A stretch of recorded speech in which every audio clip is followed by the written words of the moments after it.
नमस्कार, India news देख रहे हैं आप। आपके साथ मैं अभिषेक पांडे। इस वीडियो में हम बात करेंगे इजराइल और ईरान के बीच चल रही भीषण जंग को लेकर, और इस जंग में अब किस तरीके से पाकिस्तान की एंट्री हुई है उस एंट्री को लेकर हम बात करेंगे, और पाकिस्तान के द्वारा क्या दावा किया गया है।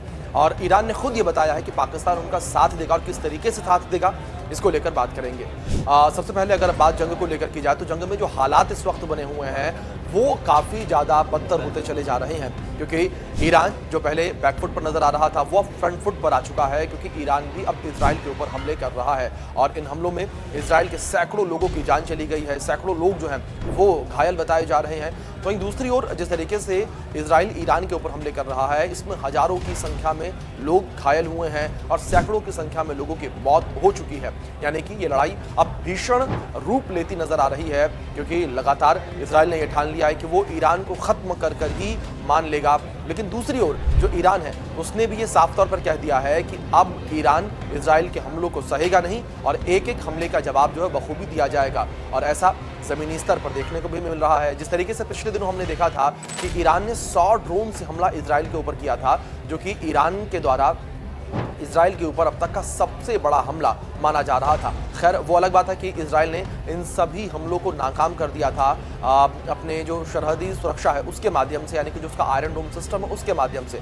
लेकिन ये दर्शाता है कि किस तरीके से ईरान ने अब ठान लिया है कि वो अब जो है पूरी तरीके से इजराइल के ऊपर हमले करता रहेगा। लेकिन दूसरी ओर बात यहाँ पर पाकिस्तान को लेकर करेंगे कि आखिर पाकिस्तान की एंट्री अब इस युद्ध में कैसे हो गई है।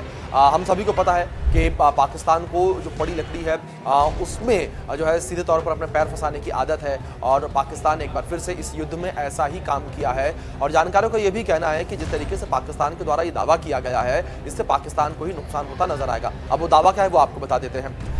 तो ईरान ने जंग के बीच ये बहुत बड़ा दावा किया है, जिसमें ईरान के इस्लामिक रेवोल्यूशन गार्ड कॉप्स के जनरल और ईरानी राष्ट्रीय सुरक्षा परिषद के सदस्य मोहसिन रेजाई ने एक इंटरव्यू के दौरान कहा कि पाकिस्तान ने हमें बताया है कि अगर इजराइल परमाणु मिसाइलों का उपयोग करता है तो पाकिस्तान उस पर परमाणु हथियारों से हमला करेगा।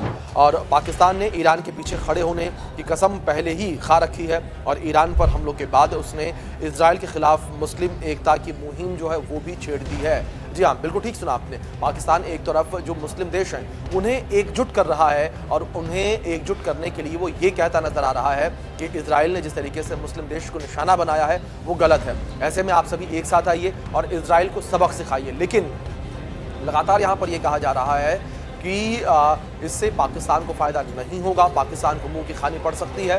और कुछ जानकारों का यहाँ पर यह भी कहना है कि इस पूरे युद्ध में पाकिस्तान अपना फ़ायदा देख रहा है। जिस तरीके से पाकिस्तान एक और ये तो ज़रूर कह रहा है कि आप सभी एकजुट होइए, इस युद्ध को रुकवाइए, ईरान का साथ दीजिए, पाकिस्तानी मुल्कों को एक साथ करने की बातें दावे कर रहा है। लेकिन जानकार ये कह रहे हैं कि पाकिस्तान ये काम भीख के लिए कर रहा है। जी हाँ, अपनी छवि को थोड़ा बेहतर करने के लिए, अपनी साख को मजबूत करने के लिए पाकिस्तान ये कर रहा है ताकि उसे भीख मिल सके।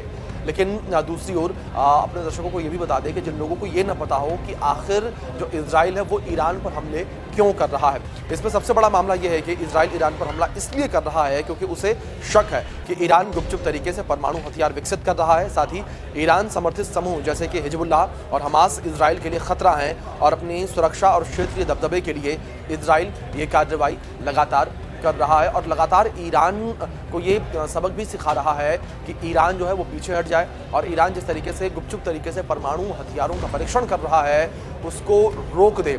और हमलों को लेकर बात करें तो इजराइल के द्वारा जो हमले किए गए हैं, इन हमलों में ईरान के कई मिलिट्री अफसर, कई वैज्ञानिकों के भी मारे जाने की खबर निकलकर सामने आई है। और इजराइल ने जानबूझकर ऐसी जगहों को निशाना बनाया जहां पर ईरान के वो साइंटिस्ट मौजूद थे जो कि परमाणु हथियारों को विकसित करने का काम करते। लेकिन अब ईरान ने भी ये क्लियर कर दिया कि वो पीछे नहीं हटेगा। दूसरी ओर पाकिस्तान अपना एजेंडा यहाँ पर चला रहा है। अब देखना यहाँ पर ये होगा कि ये लड़ाई क्या मोड़ लेती है, किस मोड़ पर आकर ये लड़ाई खत्म होती है, क्योंकि पूरी दुनिया की निगाहें इस लड़ाई पर टिकी हुई हैं। क्योंकि एक वक्त ऐसा था जब ये लग रहा था कि ये लड़ाई रुक जाएगी, ये लड़ाई खत्म हो जाएगी, लेकिन देखते ही देखते इस लड़ाई ने नया रूप, नया आकार ले लिया और हमले और भी ज़्यादा तेज़ हो गए। अब देखना यहाँ पर ये होगा कि किस तरीके से इजराइल और ईरान के बीच संधि होती है, किस तरीके से सीज फायर होता है, क्योंकि दुनिया भी दो धड़ों में बटे नजर आ रही है। कुछ बड़े देश जो हैं वो इजराइल का समर्थन कर रहे हैं, तो वहीं कुछ ऐसे देश हैं जो कि ईरान का समर्थन कर रहे हैं। अब देखना केवल यही है कि किस तरीके से इन दोनों देशों के बीच संधि होती है, किस तरीके से जो सीमाएं हैं वहाँ पर शांति एक बार फिर से आती है। फिलहाल के लिए इस वीडियो में इतना ही। अगर आपको वीडियो पसंद आए तो इसे लाइक करें और हमारे चैनल को सब्सक्राइब करें।